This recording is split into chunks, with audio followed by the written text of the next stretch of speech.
Good afternoon, everybody. Welcome to North Cascades Bluegrass Festival, Streaming with the Pros. Our festival is held over Labor Day weekend every year.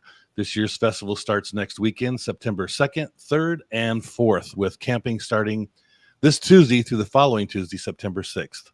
Today, we are joined by Mr. Kody Norris, so let's get started. Hello, David. How are you? I'm doing great. Thanks, Kody. How are you? I'm wonderful. Thank you, and thank you for having me. Thank you for coming in today. Let's get started today and start off with something that I'm guessing you are pretty proud of. So congratulations on your award of the 2022 Spigma Entertainer of the Year. Give us some insight on your Spigma experience. And first, before we go any further, I heard that Spigma stands for the Society for the Prevention of Bluegrass Music in America. Is that Oh, that's really good. I used to sing barbershop, and that's what they used to say is the prevention of barbershop quartet singing in America. Anyway, give us some insight on your Spigma experience. Oh, I tell you what, man, that was one of the greatest days of my life, and as long as I've been in music, and certainly with being up against some of my, just all-time bluegrass heroes in that particular category for this past year. And I've been going to Spigma since I was just a teenager. And go every year, just to hang out in Nashville all weekend, jam with my buddies in the hallway and whatnot, and to just know that your music's been looked upon by the fans in that way. It was one of the greatest nights of my life.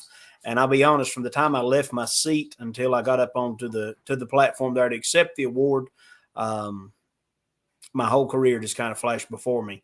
And within 30 seconds, 14, 15 years goes by.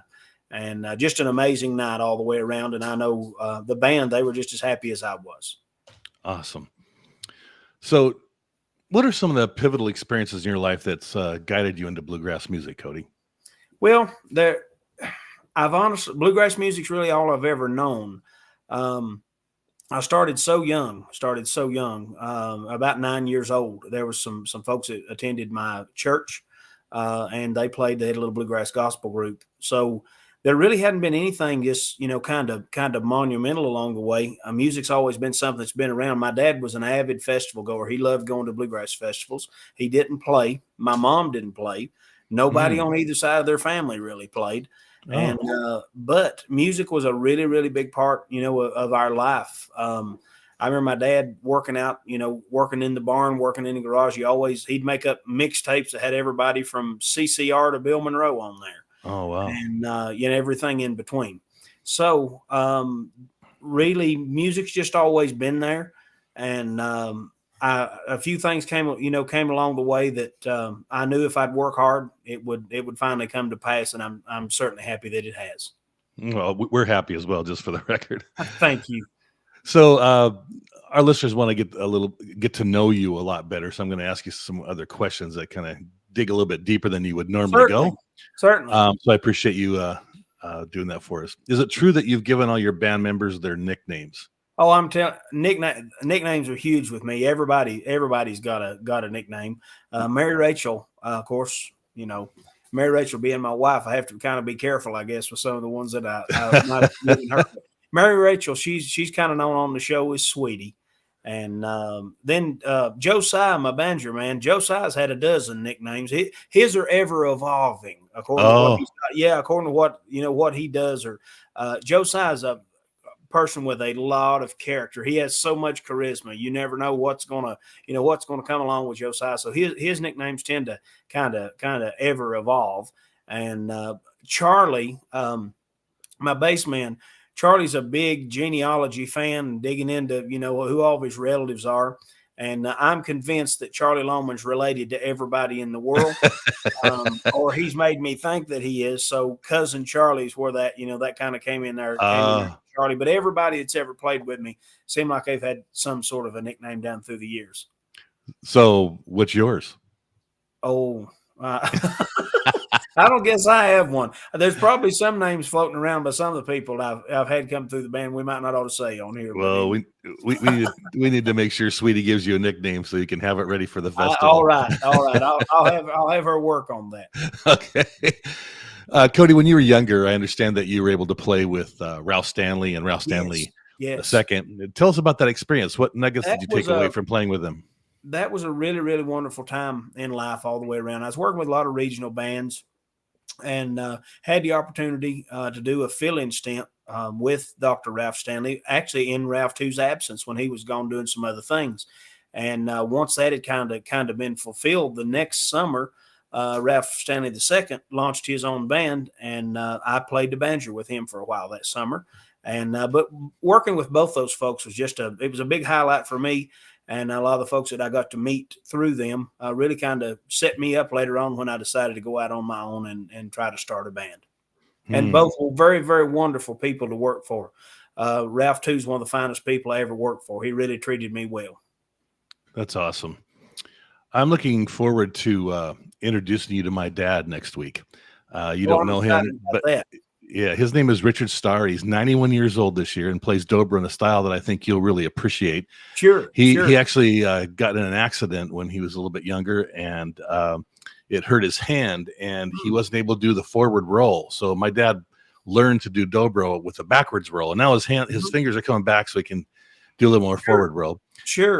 But who knows? You might be able to pick a few tunes together. Well, I would certainly love to do that. I hope we get the opportunity while I'm out that way. Anyway, when I was talking, when I was young, Dad talked to us and shared stories about the old live radio shows he used to listen to, which leads me to asking you to share with our audience information about the Kody Norris Show's Farm and Fun Time Noon Show. Oh, the Farm and Fun Time Noon Show. That's one that's very near and dear to my heart. I'm so happy to be a part of that and get to be the host of that each and every Friday from noon to noon 30 Eastern Standard Time, the Farm and Fun Time Noon Show. And that comes to you from the fine folks at Radio Bristol, and the birthplace of country music in beautiful Bristol, Virginia. Going back, actually one of the first cassette tapes that I ever had when I was learning to play was the Stanley Brothers on Farm and Fun Time. And they were standing in front of this aerial map, and right in the center between their shoulders, behind their microphone, is Mountain City, Tennessee, the town that I live in. And when I was a kid, I just thought that was so cool.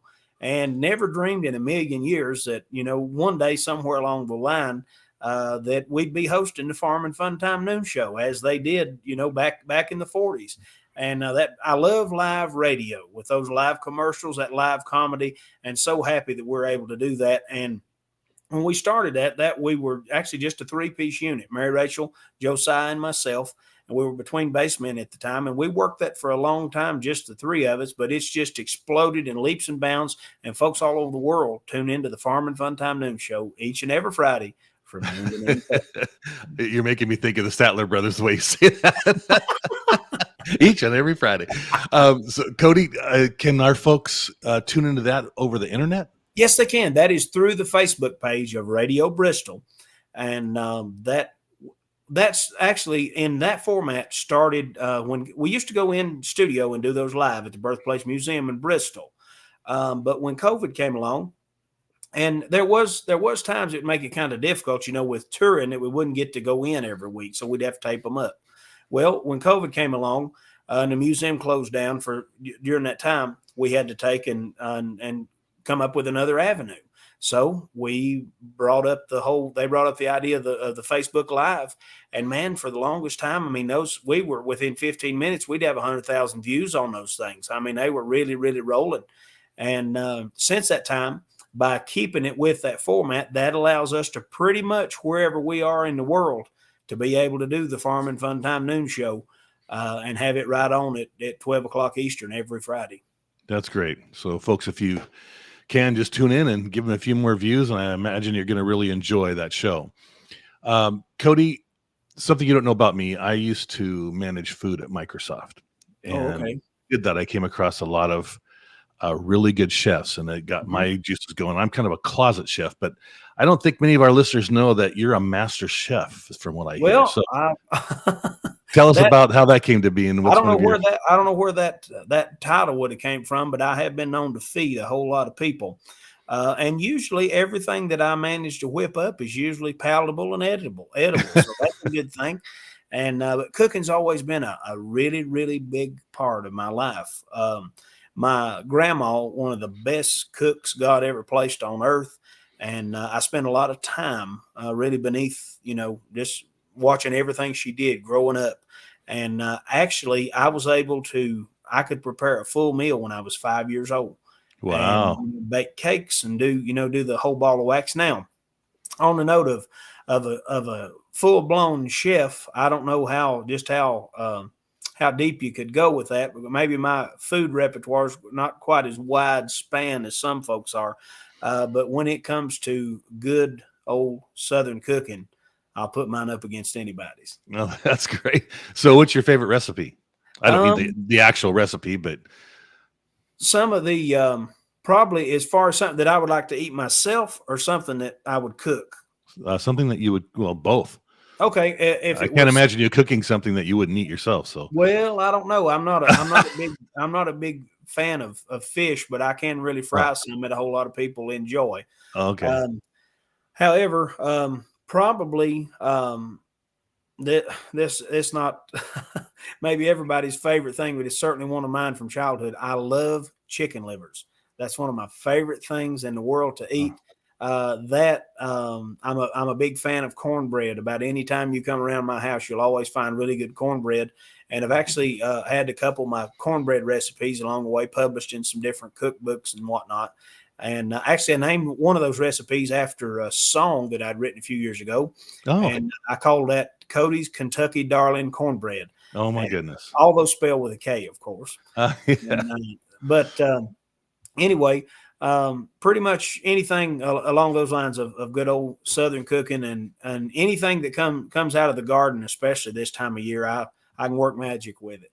Well, Kody, I'll make you a deal. I'll trade you your cornbread recipe for Starman's cheese dip. I worked on it about 8 years, and it's a crock pot recipe, and you will be the life of a party, a football party, whatever. I'll trade you if you want to do it. We might just have to do that. I'll send mine to you, and then it's up to you if you want to send me yours. It's all right. That's not required. Good. All right. That sounds good. Tell us about your 1960 Cadillac and how it was an inspiration of one of your songs. I used to drive a 65. Oh, really? Yeah. Cars have always been a big, big part of my life. My dad was a car nut. And so from the time I was just a little kid, there was always a hot rod of some kind around. And there was the 60 Cadillac, a girl that I was actually dating at the time. She was not a fan that I go buy another car. And, me being pretty much Mr. Independent all the way, I kind of went ahead and, bought that car to prove a point, I guess you would say. And I went to Gettysburg, Pennsylvania, bought the car, and hot rods, they're just a huge, huge part of me. Of course, there again, that was kind of mine and my dad's thing. And since he's passed away, I've kind of slacked a little bit in that department, I guess. I don't really get the enjoyment out of it that I once did. However, that ever so often, well, probably about every night, Mary Rachel finds me on Facebook Marketplace looking for hot rods again. So anyway, the bug is still there. But the song "A Guitar and a Cadillac" that was right straight down the line from a true story. That's great. Tell me what you feel is the best song that you've ever written and why. That's kind of hard, I guess, to narrow down. But as far as a song having impact, let's put it that way. Yeah, that sounds great. Let's put it that way. Lovebug was really, really big for us. It did well for us, and that was our first single on Rebel Records, and really got the ball rolling for us. Got really good chart action, and also I really felt the melody to that and that little bouncy thing that Mary Rachel and Josiah do with the twin mandolin and banjo work on that. At the time that came out, right in the midst of COVID, that little upbeat melody did a whole lot for a lot of people. I don't know that many people ever even listened to the words, but as far as the melody and the way that the music comes out, as soon as it comes on the radio, it makes you feel good. And so I really feel that song really got the ball rolling for the Kody Norris Show and just had some positive impact all the way across the board. And that's something that is definitely the mission all day, every day of the Kody Norris Show, is to shed a little bit of positive. So is it possible we get to hear that at the festival? Oh, of course, numerous times. Okay. That's great. So you've been on the road now for, what is it, 14, 15, 13 14, summer years? Going on 15 years, yeah. 15 years. Can you share with us my own band? So can you share with us your best experience on the road and what's the worst? Probably some of the best experiences that I have ever had. I was so fortunate when I started, and I still don't know in hindsight, looking back, being, just late teenager, early 20s, and trying to be a band leader. Some of the top-notch pro musicians within my business, veteran players, that I got to share the stage with, they were willing to take a chance on me. I stuffed 5 or 6 guys in a car, tie a bass on top of it, and travel from Miami to Seattle and all points in between. And so many seasoned, wonderful musicians that have came through this band that they took a chance on somebody like me. I can't tell you what that meant to me, that they thought enough of me to lower themselves down to match my ability and make me sound a whole lot better than what I ever was. And that's something that I really, now that the ball's rolling good for us and everything's going, I still cherish that very, very much. And I'm so thankful I've been able to maintain long-term friendships with all those guys. That's awesome. So not to go negative, but what's the worst experience you've had on the road? Maybe a funny. Well, being in the music business, it seems like any bad experiences you always have to do with mechanical things. Keeping a bus on the road is it's an everyday ongoing problem. It's not if you're going to have a breakdown, it's when. They all, we have a wonderful bus. We have one, I'll put it up against any bus in the music industry, but it still has its days. And the buses, they give you the best days you've ever had. It makes traveling such a breeze. You arrive at the show in good shape and well rested and well fed. But when you're laying out there on the side of the interstate and it's 20 below zero and something's going haywire, it can certainly give you some really bad days. And going into, there's a lot of funny things, that happen on the road, though. There's always something. The guys pulling pranks on each other. We just have a big time with all that. And there's so much that goes on behind the scenes. I'd love at some point, to have a film crew follow us around and, do a documentary, so to speak, and just capture the Kody Norris Show in its natural habitat. So you've piqued my curiosity. Tell us some of the pranks. Okay. Something that, I don't know who would have did this. Of course, if it's the boss man's fault, I guess he don't get to blame sometimes, or I hope he doesn't. But there have been times certain items might get slipped in your shoes while you're sleeping. It's never a good idea in a restaurant to get up and go to the restroom and leave your Coke unattended. Just a few things along those lines, just to keep people on their toes. And I will say this: there's nothing that will ever match the look on a banjo player's face of 15 minutes after he's left his hotel room in the morning and realizing the whole entire toe of his shoe on the inside's full of mayonnaise or mustard or just something. He'll pay attention. But that's hilarious. Sometimes I'm on the receiving end of that stuff too, so I have to be careful. Yes, I bet you do. Somebody starts it, and somebody's got to finish it, and then somebody's got to finish that one, and it just never ends, right? If you had a chance of collaborating with another band, yes. Who would it be? And if you can't think of a band, how about a couple of musicians that are not currently part of the Kody Norris Show? Somebody that I've always been a huge fan of, all from his style to how versatile he is, how versatile his band is. I'd love to do a collaboration with Marty Stewart at some point in time, and I Ah, really think he's just a fine guy. I've only met him one time, and that's been back when I was just very, very first starting. And but I really feel like he really exemplifies a lot of the things that are me in general. I mean, he has a major appreciation for the music, where it came from, the history of it, and he likes to collect old things and be sure that those are preserved for future generations. And that's a lot of things that I'm about too. And so at some point in time, I'd love to collaborate with him on a project. that's awesome.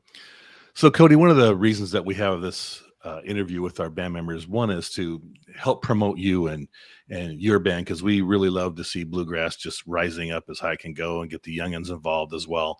For sure. But when people are sitting out in the audience, it's a different story when they know something about you and they feel like they've made a connection versus somebody just coming in cold and seeing Kody Norris for the first time. So Sure. these questions are kind of tried to gear to give those people that connection and while they're sitting in the audience. And this next one I think is kind of a sincere one. And it's what I'd like you to do is tell us about Sweetie and how did you meet and how did you propose? I have actually, I met Mary Rachel for the first time. I was working with the Cumberland Highlanders band on RFD TV with a TV show they had from Bill Monroe's home place in Rosine, Kentucky. And we were on location doing some filming one day. And Campbell Mercer, the executive producer of the show, he says, come over here. I got some folks I want you to meet. And it was a mom, a dad, and this little girl that had a fiddle. And at this time, she's only probably maybe 9 or 10 years old. And so they got her up on stage that night and played, she played a couple of songs. And her dad, I found out a few days later, was a master carpenter. And actually, he did like camper restorations and bus interiors and things along those lines. So I got I was well acquainted with her dad for quite some time. He actually put an interior in a bus for me. And all through that time, I would have never in 1,000 years ever dreamed that this, very inquisitive, I'll just put it that way, very inquisitive, aggravating little girl would ever, first off, be in my band, but, definitely be the person that I'm going to share the rest of my life with. And she's wonderful. She works so hard, just day in and day out, making sure that everything about the Kody Norris show is A+, first class. And she works so hard, and I couldn't be happier to be at this point in life. And she has other business ventures of her own. As far as she has a painting company, the Painted Fiddler, and she does interior house restoration on the note of anything paint related. And she operates a very, very successful Airbnb business and wedding venue. And also her latest endeavor, she's opening up a campground. So Mary Rachel's got a whole lot of things going on, in addition to being sure that I'm at the right place at the right time and singing the song that I'm supposed to sing in the chord I'm supposed to sing it in. So does she get any sleep? Very little, very My little. goodness, that's a very busy. So how did you propose? Actually, at my annual homecoming show in Mountain City, Tennessee, I do that every year in May. And one night at one of those, and this worked out very well. Mary Rachel had just won an award. Her album, Headed Back to Bowling Green, from the National Traditional Country Music Association, had just won Fiddle Album of the Year. Wow. So there was going to be a big reception after the show that night for this, her winning this award. And I thought, might as well kill two birds with one stone here. So I'd had the ring for quite some time and thought, man, there's no time better than right now. And so right in front of, everybody that ever probably knew me the best, right in my hometown, I proposed. She said yes. And in 15 minutes, we were eating cake and ice cream that was all fiddle oriented, definitely not engagement oriented, but it worked out very well. That's awesome. Thanks for sharing that with us. For sure. So I'm going to go right into my Dirty Dozen rapid fire segment. And I All right. promised our listeners, like I had mentioned before, that we would be learning things about Kody Norris that most people probably never knew. And we might even learn some things about Sweetie. All right. So this is meant to be lighthearted. Try to answer within 5 seconds if possible. Okay. You ready? Yep. Okay, first question. I feel like the Cash Cab here for a second. I don't know if you ever watched that show. What are your favorite hot and cold drinks? Diet Pepsi, and not a fan of hot drinks. Okay. What's your favorite thing to cook? I think we already talked about that, but Actually, probably a ribeye steak would be my favorite thing to actually cook. nice. Yeah. Do you ever perform without one of your 13 or more rhinestone suits? Very seldom. Okay. Who's the most famous person you've ever met? I didn't actually get to have a conversation with him, but actually got to speak with Andy Griffith one time. Oh, that's cool. Do you have any pets? If so, what kind, and do they have names? Yes, we have 6 dogs. Amos, Andy, Roscoe, Opal, Stetson, and Jack. And yeah. That's a cool name. Did I get them all? Yeah. Mary Rachel says you got them all. Well, since she's there, I just want to let you know, and setting this up, Mary Rachel has been great. She's an awesome woman. So just tell her thank you for me for helping setting this up. For sure will. For sure. How many nights have you been on the road this year? Let's see, probably averaging about 4 to 5 nights a week this year. Okay. And if you could buy any old car and price was not an issue, what car would you buy? 59 Cadillac Eldorado Baritz convertible. Nice. On the same subject, what guitar would you buy if cost was not an issue? I would probably, if cost was not an issue, I would buy every Grammar guitar I could get my hands on. I love those. Okay. What's the best thing you've ever done for Sweetie? She just spoke up and said, marry me. But I tell you one, I really, and I'm saying this sincerely. I try to gear everything I do. She works so hard for me. And as far as things that I am willing to do for her, the sky's the limit on that note. Awesome. That's a good man right there. Who's your favorite bluegrass hero? It'd be a hard one to answer. But definitely all those first generation guys, I really have the utmost amount of respect and admiration for them, because they were literally creating something out of nothing and making it their own. And we need a few more of those today. What's your favorite movie? Smokey and the Bandit. That's great.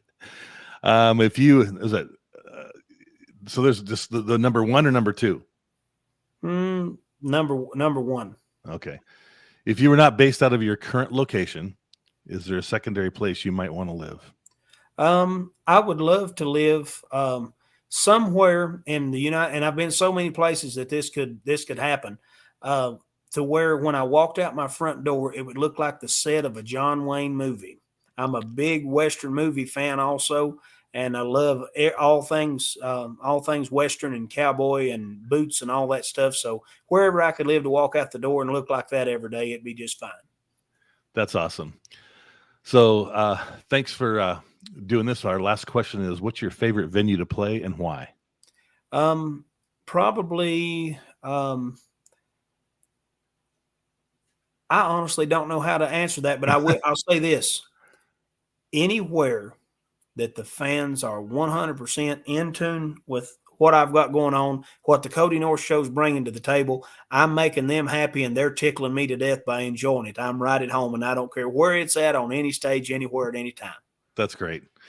Kody, we got one more question after this one, but I talked about we would love to help promote you. Is there any thing that's coming up, besides our festival, of course, but is there a thing that's coming up that's important to you that you'd like to share with our fans that they could tune into or whatever? How can we help you? I would really, really like, while I have this opportunity, to invite everybody over to check out thekodynorrisshow.com. Remember, friends, that's Kody with a K. Anything else would be Sody, and I wouldn't want you to be confused. Run over there and check that out. You can see where we're going, what all we've got going on. And we've got a brand new management team, HB Entertainment, 2911 Publicity, a whole host of fine people working with us right now. And they've got a lot of great things in store for the Kody Norris Show. And I certainly want each and every one of our fans out there to get to be a part of that and enjoy the ride. Great. So before we close, if you had only one message to provide to your fan base and those listening today, what would it be, Kody? Every day, every night, whenever it is, when the Kody Norris Show walks on stage, my mission statement, and I share this with my band all the time, we want to make a memory I want, when people come to my show, I want them to take us home with them in a positive manner. The Kody Norris Show is an organization, and we were based as soon as we got started from the get-go is to shed some positive. I don't feel like we have nowhere near enough positive in today's world. There's so much negativity. I want to make people laugh. I want them to enjoy themselves. And when we leave, everything about that show be A+, first class, and 100% positive. That's awesome. Well, Kody, this concludes our interview. I want to thank you from the bottom of my heart and say thanks for taking the time out of your busy schedule, and for Mary Rachel as well. We will see you in a few days, probably. We appreciate you so much. We are so excited to come out to North Cascades to play the festival, and thank you for your time for taking this. And no problem. We'll do this again sometime. All right. Yeah, I hope so. So adios, and have a good week. All right. Take care. Bye-bye. Bye-bye.